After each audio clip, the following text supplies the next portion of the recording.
Week 15, playoff time.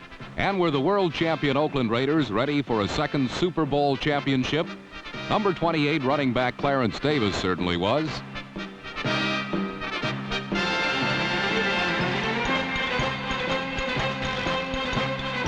This 30-yard touchdown by Davis was the only score of the first period last Saturday in Baltimore.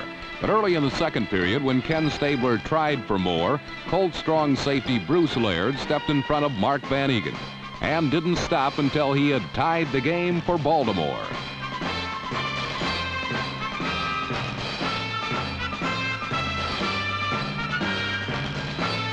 The Oakland defense stymied Burt Jones and the Baltimore offense for the entire first half, except for one drive which stalled at the Raider 19, where Tony Linhart kicked a field goal which gave the Colts their first lead, 10-7 at the half. The third quarter brought a whole new ball game as Ken Stabler came out firing on his first series of the half. Cliff Branch's clutch grab covered 41 yards and set the stage for the entrance of the game's eventual star, All-Pro tight end Dave Casper, number 87.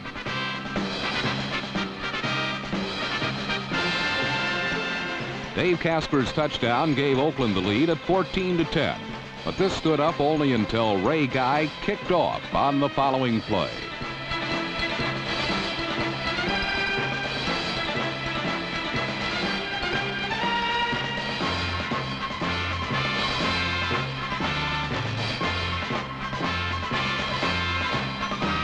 Number 80 is Marshall Johnson, a little-known second-year receiver from Houston, who has spent his entire pro career recovering from knee surgery.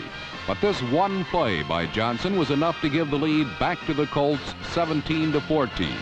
And this was only to be the beginning.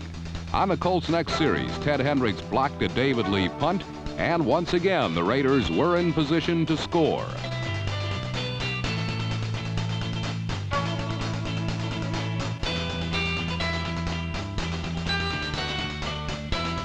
In the clutch, Ken Stabler again looked for Oakland's leading receiver, Dave Casper.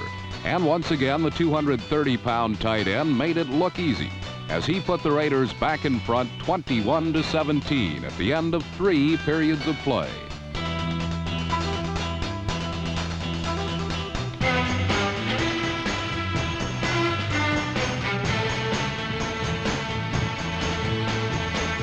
Now involved in an excruciating seesaw battle, and despite constant pressure from the Raider rush, Burt Jones continued to fight back with the passing game.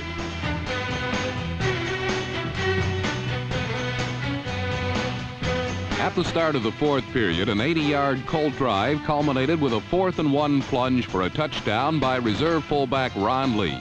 And Baltimore was back on top, 24-21. Then on Oakland's next series, Ken Stabler again went for the bomb, and although he could not complete the pass, it worked out perfectly for the Raiders, as interference was called in the end zone on number 31, Nelson Muncie.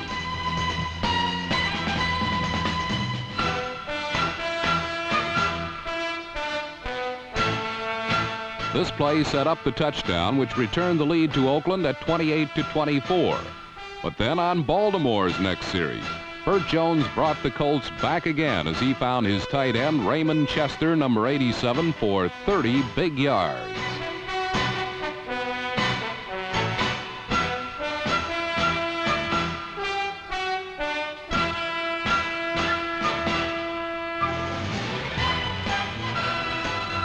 From the Raider 43, Jones handed off 3 consecutive times to Ron Lee, and the 6'4", 230-pound fullback came through again for Baltimore.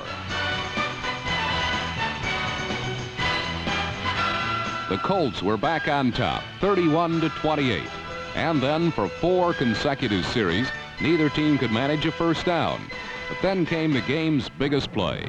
With 2nd and 10 from his own 44, Ken Stabler once again looked for Dave Casper.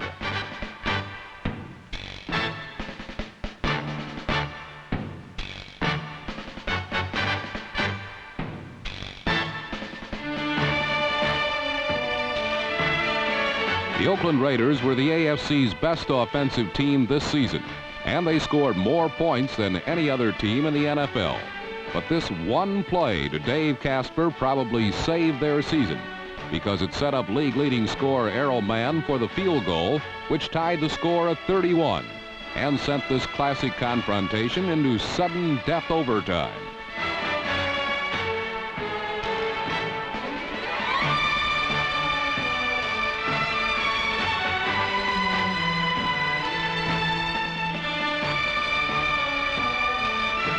One of the NFL's most spectacular contests ended appropriately enough with a Ken Stabler touchdown pass to Dave Casper at the start of his second overtime period.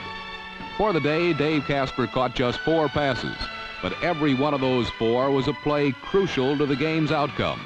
And so in a game in which the lead had changed an amazing 10 times, the world champion Raiders kept their poise and had one more very big victory to be proud of.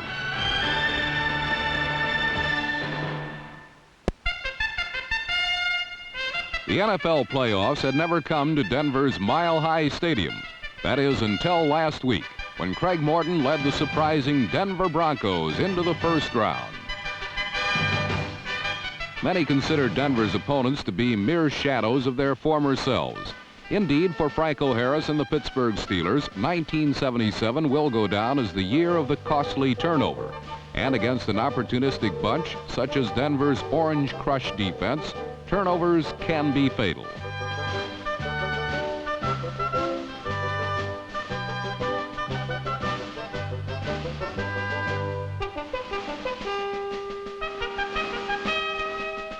When alert defenders such as Pro Bowl linebacker Tom Jackson provide such excellent field position, the offense's job becomes that much easier.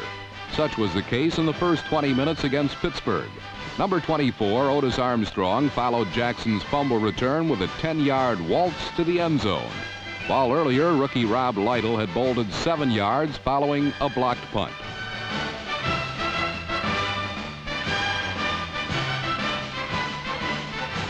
Denver's first 2 touchdown drives covered a grand total of 27 yards.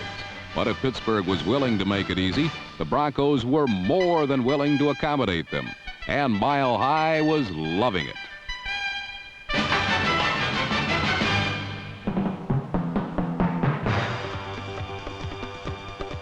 When the Pittsburgh Steelers are down, their one great equalizer is still the steel curtain.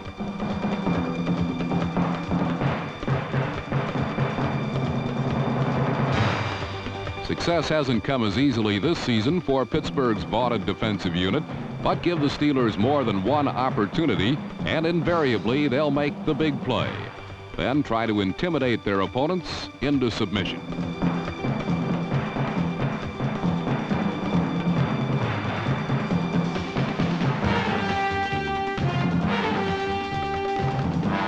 Denver's offense couldn't sustain a drive against the aroused Steeler defense.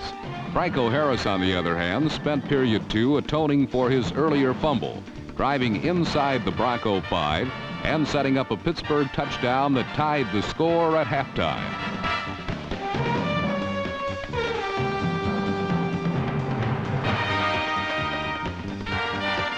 Period 3 saw Denver regain the lead for the 3rd time on a 30-yard beauty from Morton to Riley Odoms.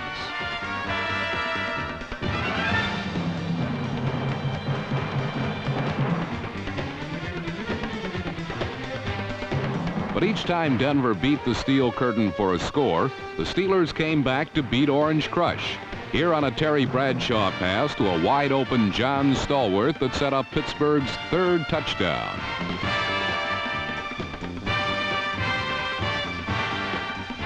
Orange Crush hadn't lost more than 1 lead in a game all season. Perhaps playoff pressure was taking its toll.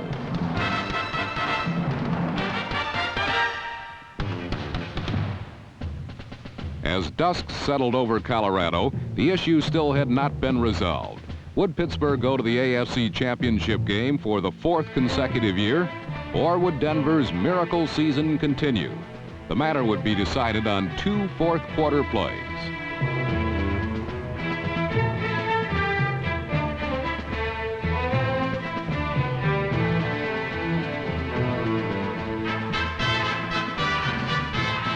first play came compliments of All-Pro Tom Jackson, his second crucial interception of the period. His first had led to a field goal. Now Denver had two choices: sit on their lead and hope that time would run out on the Steelers, or put the Steelers away themselves.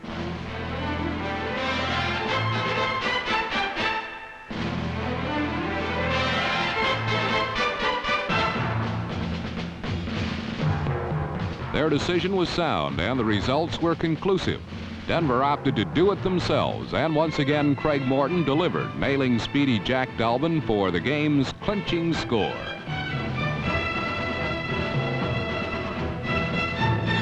On this historic day in Mile High Stadium, perhaps a new champion was born, and perhaps an old champion was put to rest. One thing is certain: the Broncos will play here one more time this week against the defending Super Bowl champion Oakland Raiders. Two great teams in a title game showdown, vying for the right to make a claim that only one will be entitled to make.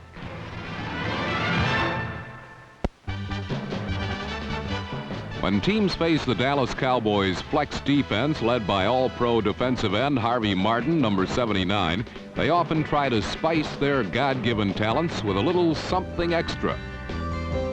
Unfortunately for Walter Payton and the reborn Bears, their first playoff appearance in 13 years foundered on the rocks of the Doomsday defense. The flex was devised by Tom Landry to nullify great runners like Payton by swarming to the point of attack in a white wave of defenders. It is an old boxing adage that when the body goes, the head is sure to follow. Without the threat of Payton, the Chicago offense became a headless horseman. The Dallas defense held the NFL's leading rusher to 60 yards on 19 carries. Thus, an unhealthy burden was placed on the Bears to stop pro football's #1 offense, which has more surprises in its playbook than the Encyclopedia Britannica has pages.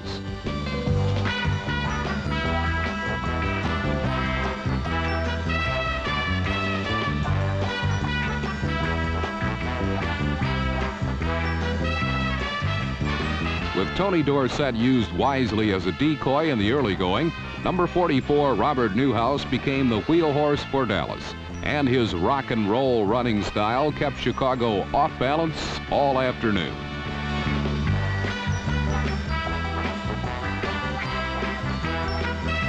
Quarterback Roger Staubach threw sparingly but effectively, and his deft pump fake freed tight end Billy Joe Dupree for a well-conceived 28-yard touchdown. The Cowboys pounded out a 17-0 lead at the half, and then in the final 30 minutes, they unleashed their Greyhound. Behind the block of center John Fitzgerald, number 62, on middle linebacker Tom Hicks, number 54, touchdown Tony Dorsett navigated through a maze of bodies to 6 points.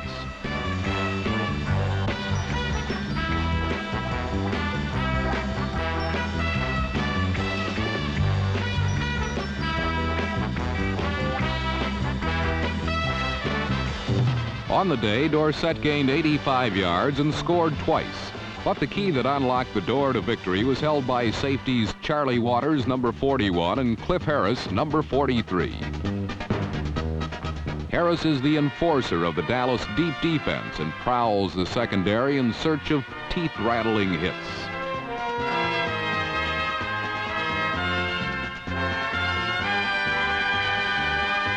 Waters used to be picked on when he played cornerback for Dallas. Now he is an all-pro safety with the freedom to roam far and wide and still be there when the ball arrives.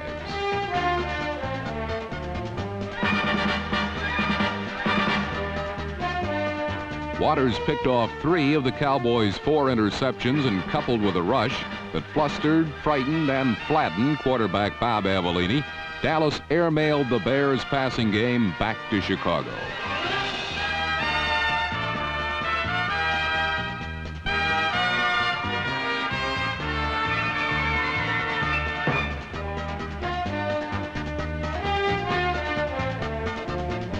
Dallas dominated on the broad backs of their defense, flew on the winged feet of Tony Dorsett, and put the Bears to rout 37-0 by the fourth quarter.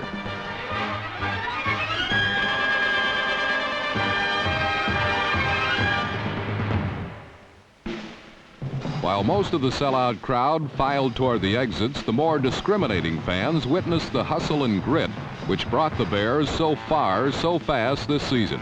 It all starts and ends with Walter Payton, who played the final period groggy from an earlier tackle, but proved that though his mind was unwilling, his heart was still able.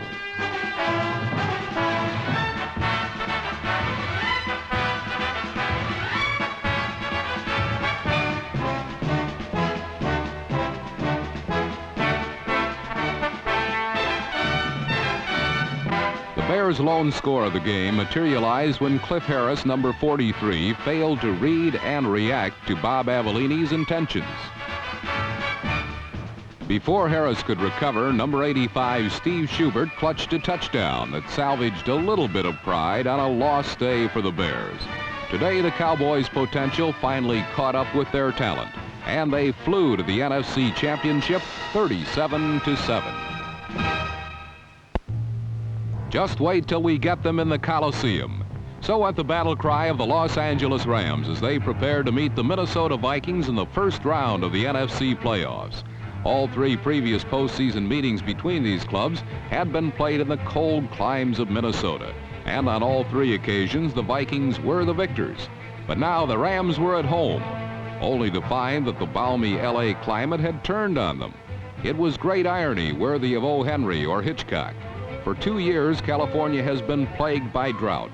But when the rains finally came, they were most unwelcome. The undermanned Vikings now had an equalizer, even though in the early going the Rams seemed unaffected by it.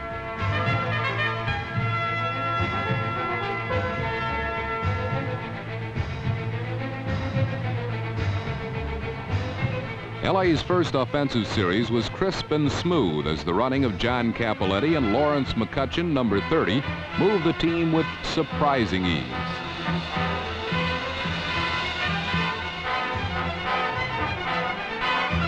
But on a 4th and 1 situation at the Minnesota 31-yard line, the Rams decided to gamble for the first down. Again, McCutcheon got the call, but this time the Vikings were ready.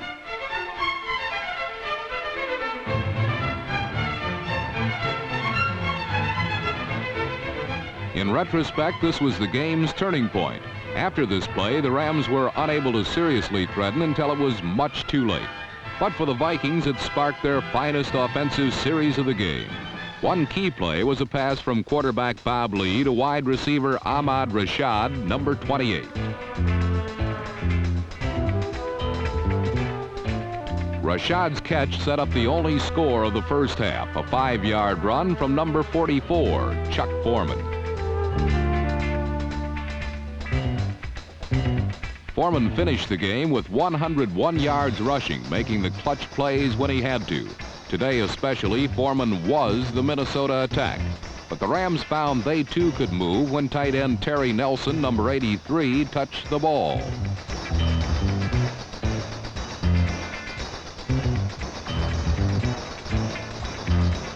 Nelson caught 5 passes, complementing the running of McCutcheon. Despite close encounters of the muddy kind, McCutcheon still ran for over 100 yards. But when the Rams got near the end zone, Minnesota slammed the door. An interception by number 25, Nate Allen, ended the most serious Ram advance of the first 30 minutes.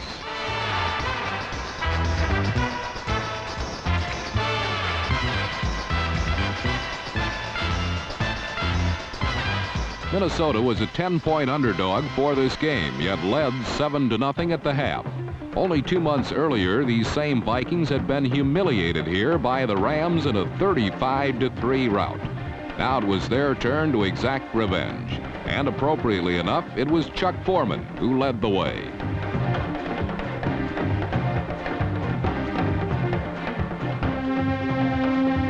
Foreman's fourth quarter burst set up a touchdown plunge from Sammy Johnson that appeared to put the Rams away for good.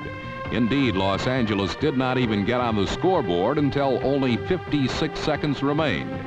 The Rams then recovered an onside kick, but were halted in their efforts to tie the game. Twice in the final minutes, the Vikings intercepted passes at the goal line, including this one from number 22, Paul Krause.